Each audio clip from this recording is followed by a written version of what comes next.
Hi guys. අද අපි දෙන්න යන්නේ කතරගම. අපි පිළියන්දල ඉඳන් තමයි පිටත් වෙන්නේ. මේ වෙලාව 4:00ට විතර ඇති පාන්දර. ඉතින් අපි මුලින්ම කරේ තෙල් ටිකක් ගහගන්න එක තමයි.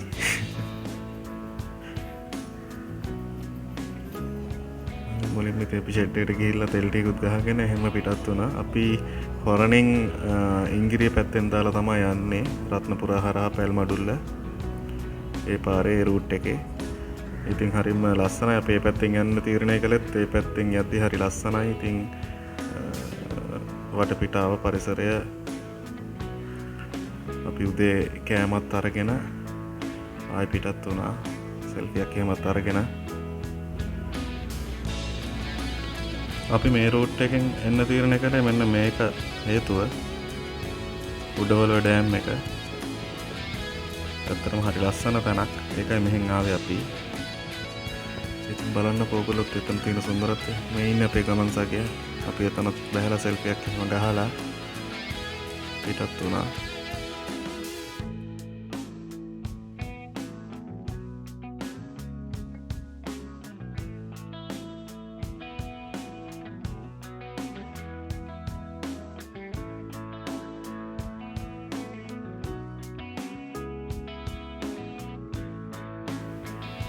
ඇත්තටම ටොපිකොලයක්වත් දාන්න එපා මේ තැන්වල. මේ තරම් සුන්දර තැන්, මේ අපේ වාසනාවකට අපිට ලැබිච්ච පරිසරයක්.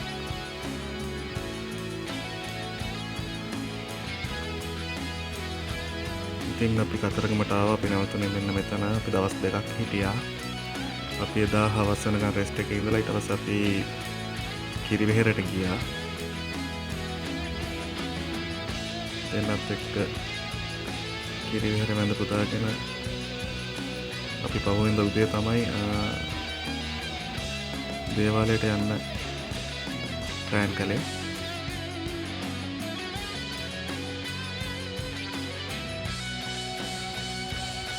ඒ වෙලාවෙත් සෑහෙන සෙනග හිටිය කිරිවෙහෙර පුදුබිමේ. ඒ කොච්චර හිටියත් කිසිම බාධාවක් වුණේ නැහැ කිසිම දෙයකට. පුදුම නිදහසක් දැනෙන පූජනීය තැනක්.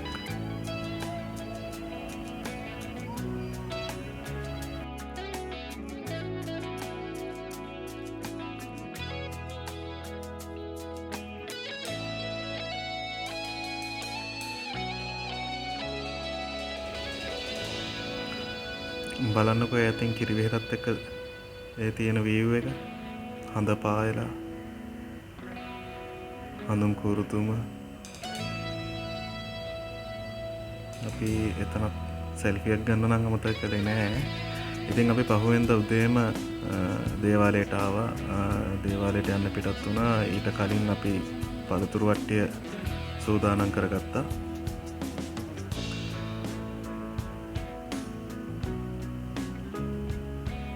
අපි පළතුරු වට්ටියත් හදාගෙන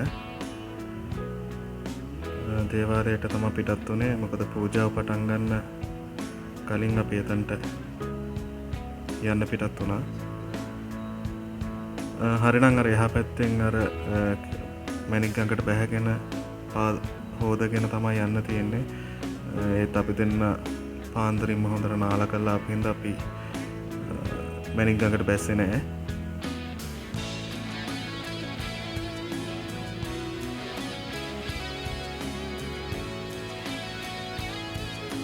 අර තියෙන්නේ දැන් එතන අලුතෙන් හදලා තියෙන මේ විදියට. ඒ කියන්නේ පඩිපෙළ බහැලා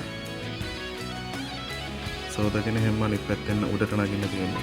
ඉතින් අපි බෝධීන් වහන්සේට අඳ පුදාගෙන අපි දේවාලයේ පූජා පොලිමට එකතු වුණා. එතනදිත් අපි සෙල්ෆියක් ගත්තා.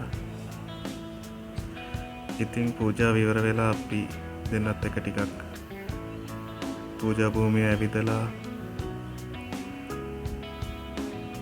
කළා. අපි පිටත් වෙන්න සූදානම් වුණේ සෙල්ල කතරගමට. මොකද කතරගම දේවාලයේ පූජාව ඉවර වෙනවත් සමගම සෙල්ල කතරගම පූජාව පටන් ගන්නවා.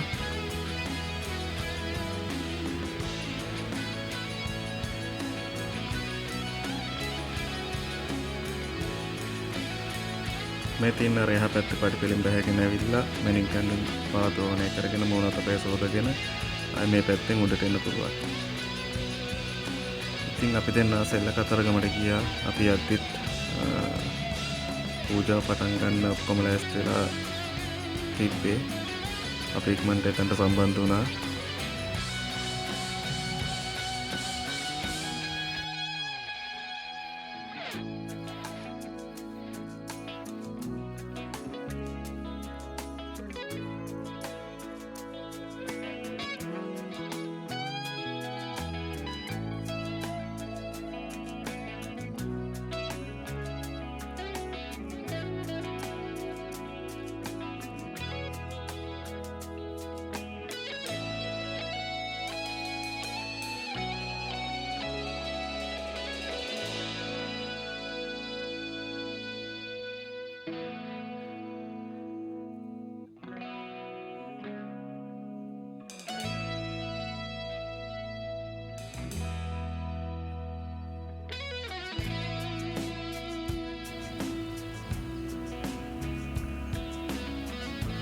මේ වැඩේ නම් අපි දෙන්න අමතක කරන්නේ හරිම ආස වැඩක්.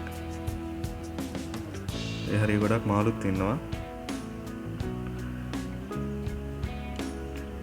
ඇත්තටම හරිම ලස්සන පරිසරයක්, වටපිටාවක්, පුදුම මානසික සුවයක් දැනෙන්නේ.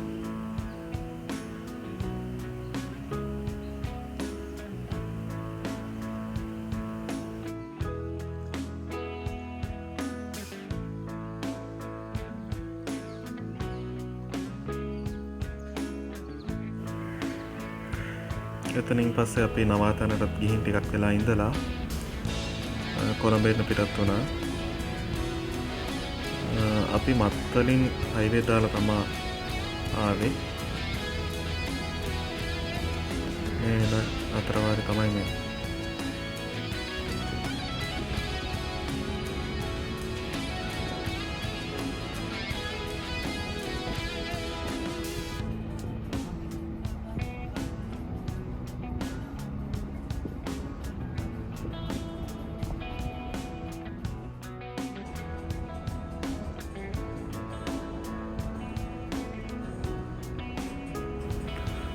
අපි දෙන්න තීරණය කළා ගාල්ලෙන් උණවටුනට යන්න. මොකද වෙලාවක් තිබ්බ හින්දා. ඉතින් අපි උණවටම බීච් එකට ගියා.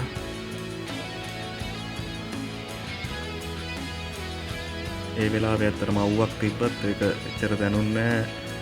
මොකද එතනට ගියාම ඒ මුකුත් හිතෙන්නේ නැහැ. මට නම් වතුරට බැහැලා නානකම් සිහියක් නැතුව හිටියේ. ඇත්තටම හරි සුන්දරයි ඉතින්. හොඳට එන්ජොයි වුණා.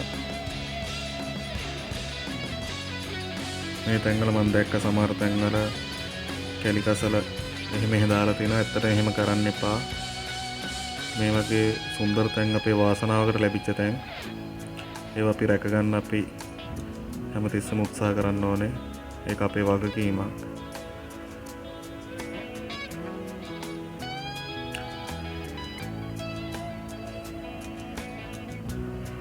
ලොකු පොඩි කවුරුත් සතුටු වෙන විනෝද වෙන තැනක් මෙතන. ඉතින් අපි දෙන්නත් හොඳට නාලා කරලා සෙල්ෆියක් එහෙමත් අරගෙන ගෙදර එන්න පිටත් වුණා.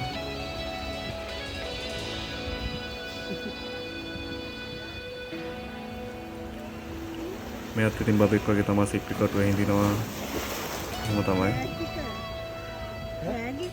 අදට අපි ගිහින් එන්නම් ආයෙ අලුත් වීඩියෝ එකකින් හමු වෙමු. බයි.